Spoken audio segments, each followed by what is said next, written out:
Hello दोस्तों, स्वागत है हमारे YouTube channel certain study material में। और आज हम बात करेंगे पॉलिटेक्निक सेकंड सेमेस्टर के इंजीनियरिंग ड्राइंग सेकंड के chapter details of assembly drawing यानी विवरण एवं समुच्चय आरेखन के बारे में। ठीक है, तो इस चैप्टर से जितने भी एमसीक्यू टाइप के क्वेश्चन बनेंगे उसे आज हम कवर करेंगे। इससे पहले आप लोग ये जान लीजिए कि ये जो चैप्टर है आपके ज़िंदगी भर काम आने वाला है। ठीक है, तो ये मोस्ट इंपॉर्टेंट चैप्टर है सभी डिप्लोमा स्टूडेंट्स के लिए, यानी आईटीआई स्टूडेंट्स और polytechnic students and other diploma students के लिए। ठीक है, तो अभी देखिए, अगर आप लोग इस चैनल को याद रखेंगे तो वीडियो मिल जाएगी। ठीक है, सर्टेन स्टडी मटेरियल। तो अगर आप लोग नए हैं इस चैनल पर तो इस चैनल को सब्सक्राइब कर ले, जिससे हमारे वीडियो की नोटिफिकेशन आप तक जल्द से जल्द पहुंच सके। तो इस चैप्टर को पूरा देखेंगे और नोट कर लेंगे। ठीक है, नोट कर लेंगे नोटबुक में या स्क्रीनशॉट भी ले सकते हैं। ठीक है, तो देखिए, अगर आप लोग अधूरा इस वीडियो को देखेंगे तो पता नहीं चल पाएगा कितना इम्पोर्टेंट है। तो आप लोग इस वीडियो को पूरा देखेंगे। ठीक है, तो देखिए, बढ़ते हैं आज के क्वेश्चनों पर। तो जैसा कि आज का हमारा फर्स्ट क्वेश्चन है, बंधन यानी फास्टनिंग कितने प्रकार के होते हैं। तो बंधन कितने प्रकार के होते हैं, तो 2 प्रकार के होते हैं। तो option A is the right option. ठीक है, ऑप्शन हमारा क्या हो जाएगा, ए करेक्ट हो जाएगा। देखिए, ऑप्शन हमारा ए, यानी 2 प्रकार के बंधन होते हैं। ठीक है, अब देख लीजिए, बात कर लेते हैं कि कौन कौन से बंधन होते हैं। तो देखिए, जो पहला होता है, पहला हमारा क्या होता है, तो पहला हमारा स्थायी बंधन यानी इसको परमानेंट फास्टनिंग भी कहते हैं। और जो दूसरा होता है वो हमारा अस्थायी बंधन यानी इसको टेम्परेरी फास्टनिंग कहते हैं। ठीक है, अब देखिए, बढ़ते हैं नेक्स्ट क्वेश्चन पर। क्वेश्चन नंबर 2, विभिन्न अंगों यानी वेरियस पार्ट को एक दूसरे के साथ जोड़ने की विधि को क्या कहते हैं। तो इसे क्या कहते हैं, तो इसे बंधन यानी फास्टनिंग कहते हैं। तो option D is the right option. अब देखिए, बंधन को फास्टनर यानी फास्टनिंग को फास्टनर्स यानी बंधक भी कहा जा सकता है। ठीक है, कहा जाता है। तो आप लोग इसे भी याद रखेंगे। ठीक है, बढ़ते हैं नेक्स्ट क्वेश्चन पर। क्वेश्चन नंबर 3, आरेखन यानी ड्राइंग को कितने वर्गों में बांटा गया है। तो कितने वर्गों में बांटा गया है, तो 2 वर्गों में। तो हमारा आंसर ए सही हो जाएगा। ठीक है, अब देख लीजिए कौन कौन से ड्राइंग है। जो फर्स्ट और सेकंड, जो हमारा फर्स्ट ड्राइंग है वो कौन सा है, तो असेंबली ड्राइंग। ठीक है, असेंबली ड्राइंग है। और जो सेकंड है हमारा वो कौन सा ड्राइंग है, तो डिटेल्स ड्राइंग है। ठीक है, डिटेल्स ड्राइंग है। ठीक है, यानी देखिए, डिटेल्स ड्राइंग को बोलते हैं विवरण आरेखन हिंदी में, और जो असेंबली ड्राइंग है उसको बोलते हैं संयोजन या समुच्चय आरेखन। ठीक है, तो इतना याद रखेंगे। बढ़ते हैं नेक्स्ट क्वेश्चन पर। क्वेश्चन नंबर 4, ढिबरी तथा काबुला यानी नट्स एंड बोल्ट किस बंधक के अंतर्गत आते हैं। तो किस बंधक के अंतर्गत ये आते हैं, तो हमारा अस्थायी बंधक हो जाएगा। ठीक है, तो option B is the right option. बढ़ते हैं नेक्स्ट क्वेश्चन पर। वेल्डिंग तथा सोल्डरिंग किस बंधक के अंतर्गत आते हैं। तो जो वेल्डिंग है और सोल्डरिंग है ये हमारा किस फास्टनिंग के अंतर्गत आएगा। तो ये देखिए, हमारा जो आएगा ये स्थायी बंधक के अंतर्गत आएगा। ठीक है, परमानेंट फास्टनिंग के अंतर्गत। बढ़ते हैं नेक्स्ट क्वेश्चन पर। क्वेश्चन नंबर 6, 2 धात्विक भागों को एक साथ परस्पर गलाकर उन्हें आपस में जोड़ने की प्रक्रिया को क्या कहते हैं। तो जो हमारा वेल्डिंग होता है, देखिए वेल्डिंग, ऑप्शन बी। तो ऑप्शन बी हमारा राइट हो जाएगा। वेल्डिंग ही इस प्रोसेस को, जो हमारा प्रोसेस है, तो इसे हम क्या कहते हैं, वेल्डिंग कहते हैं। ठीक है, इसे वेल्डिंग कहा जाता है। बढ़ते हैं नेक्स्ट क्वेश्चन पर। क्वेश्चन नंबर 7, वुडन जॉइंट किस बंधक के अंतर्गत आते हैं। तो जो हमारा वुडन जॉइंट यानी लकड़ी जोड़ भी इसे कहा जाता है हिंदी में। तो क्या आ जाएगा, हमारा अस्थायी बंधक के अंतर्गत आते हैं।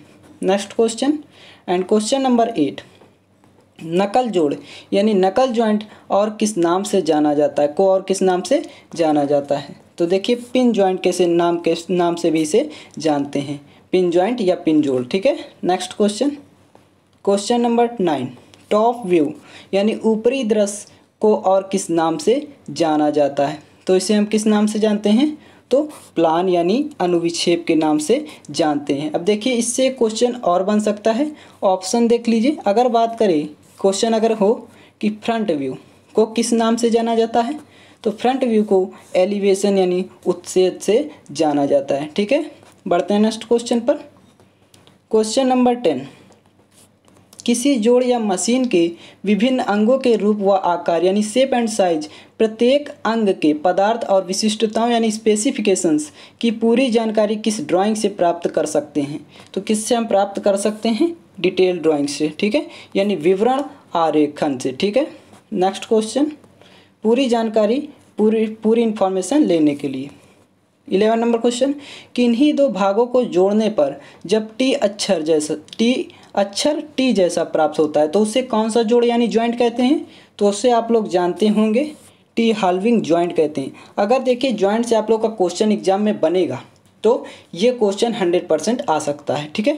नेक्स्ट क्वेश्चन, क्वेश्चन नंबर 12, निम्न में से लकड़ी जोड़ के अंतर्गत आते हैं यानी वुडन जॉइंट के अंतर्गत कौन कौन से जॉइंट आते हैं? तो हमारा आंसर क्या हो जाएगा? देखिए पहले halving joint, bridle joint, A और B both, none of these. तो हमारा आंसर हो जाएगा ए और बी बोथ, यानी ए और बी दोनों। Halving joint and bridle joint is the right option, ठीक है, दोनों हो जाएंगे हमारा। नेक्स्ट क्वेश्चन, क्वेश्चन नंबर 13, वह जोड़ जिसमें प्रत्येक भाग विपरीत भाग की ओर से आधा कटा होता है, तो ये हमारा क्या कहलाता है? कौन सा जॉइंट है? तो हमारा हाल्विंग जॉइंट यानी अर्ध जोड़, ठीक है, नाम से भी पता चल रहा है तो इम्पॉर्टेंट है भी। Next question, question number 14, quarter तथा कपलिंग किस बंधक के अंतर्गत आते हैं? तो जो हमारा क्वार्टर और कपलिंग है ये हमारा अस्थायी बंधक के अंतर्गत आते हैं, तो option B is the right option. Next question, question number 15, stud किस बंधक के अंतर्गत आता है? तो स्टड जो हमारा है ये भी किसके अंतर्गत आएगा? ये भी अस्थायी बंधक के अंतर्गत ही आता है, तो option B is the right option. Next question and question number 16, brazen यानी ब्रेजिंग किस बंधक के अंतर्गत आता है? तो किसके अंतर्गत आता है ये भी ये देखिए ये स्थायी बंधक के अंतर्गत आता है, ठीक है, परमानेंट फास्टनिंग के अंतर्गत। नेक्स्ट क्वेश्चन, फास्टनिंग से आपका क्वेश्चन 100% श्योर रखा है, ठीक है, आपको मिलेगा क्वेश्चन इससे देखने को एग्जाम में। पेंच किस बंधक के यानी स्क्रू जो है वो किस बंधक के अंतर्गत आते हैं? तो किसके अंतर्गत आते हैं? ये हमारा अस्थायी बंधक के अंतर्गत आते हैं, यानी टेम्परेरी फास्टनिंग के अंतर्गत आएंगे।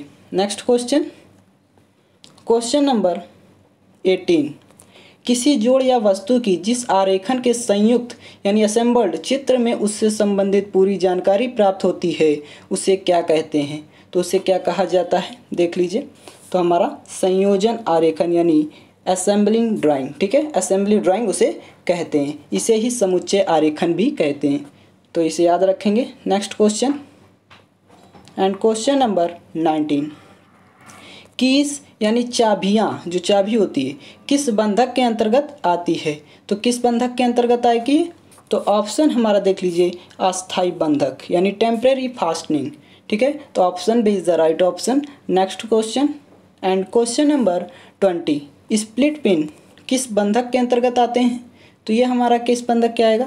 तो देखिए ऑप्शन बी अस्थायी बंधक के अंतर्गत ए भी आता है, ठीक है, तो हमारा ऑप्शन बी सही हो जाएगा। तो ये जो बंधक है इसको आप लोग इम्पॉर्टेंट याद कर लेंगे, ठीक है, नोट कर लेंगे, जितने भी बंधक से भी क्वेश्चन है आपको एग्जाम में 100% मिलेगा श्योर।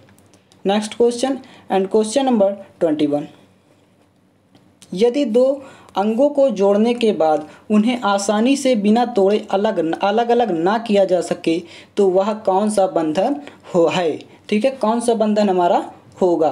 तो देखिए जो स्थायी बंधन होगा यानी परमानेंट फास्टनिंग जो हमारा होगा वही हमारा कहलाएगा, ठीक है, तो उसके अंतर्गत आ जाएगा, तो हमारा ऑप्शन ए सही हो जाएगा।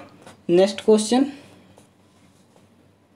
यानी तोड़ के और जोड़ के हम कुछ भी नहीं कर सकते, ठीक है। देखिए 22 नंबर क्वेश्चन है, यदि दो भागों को जोड़ने के बाद जोड़ को बिना काटे किसी भी समय आसानी से अलग अलग किया जा सके। अब देखिए ये इसका उल्टा है, ठीक है, स्थायी का उल्टा है, तो देखिए इसका हमारा आंसर क्या हो जाएगा?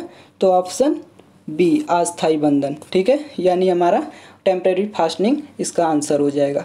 तो ये देखिए जो जैसे क्या लिखा हुआ है, दो भागों को जोड़ने के बाद जोड़ को बिना काटे किसी भी समय आसानी से अलग किया जा सकता है, यानी काटा या तोड़ा नहीं जा सके तो भी आसानी से हमारा अलग हो जाएगा। लेकिन परमानेंट फास्टनिंग में क्या था कि उससे काटा भी जाए और तोड़ा भी जाए तो वो अलग नहीं होगा। ठीक है, तो ये कॉन्सेप्ट याद रखेंगे।